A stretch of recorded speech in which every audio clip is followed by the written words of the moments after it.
It doesn't get much better, or worse, than Death Race 2000, depending on your perspective. There is little in between. If it doesn't get much better, then you likely believe that culture peaked in the 1970s, and if it doesn't get much worse, then you opted out of culture after the 1970s. Everything about Death Race 2000, which can be considered objectionable, is the kind of thing which became fairly or noticeably abundant in mainstream action film fare afterward.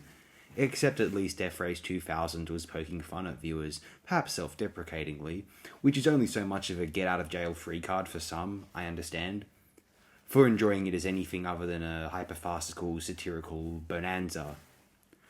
Apparently, Bartel remained mad at Corman for years, due to him emphasizing the violence over the satire, which aimed to critique and judge the glorification of violence in modern American society and the enunciation of this via the budding mass media epoch. One could argue that the finished result of Death Race 2000 is an ineffective, inconsistent at least, clumsy satire. Some might prefer Rollerball for these reasonings, though the bottled lightning uniqueness of shameless certainty, naughty schoolboy provocations, and some spark of filmic imagination, simply attempting to realise such a premise, however inefficient or irresponsible, was a unique endeavour as a film production, without any questions. Makes Death Race 2000, I think, a fascinating object. Certainly something I value having around to rewatch every now and again, especially with some company, the right company.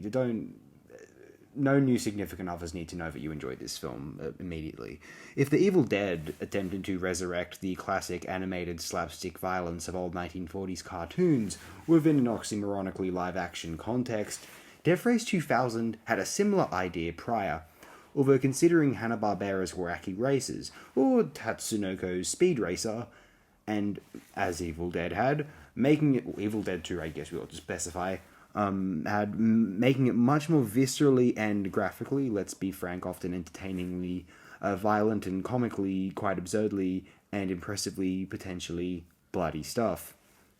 I quite like it. Just stay away from the 2008 remake, and especially the 2017 remake/sequel thing. You'd rather go into a perilous surgery. Well, maybe not necessarily, although it can feel like a rather botched brain surgery, unless you were already lobotomized, perhaps. Hey, fun film this one, I think. Let me know your own thoughts, if any do emerge for this particular feature here.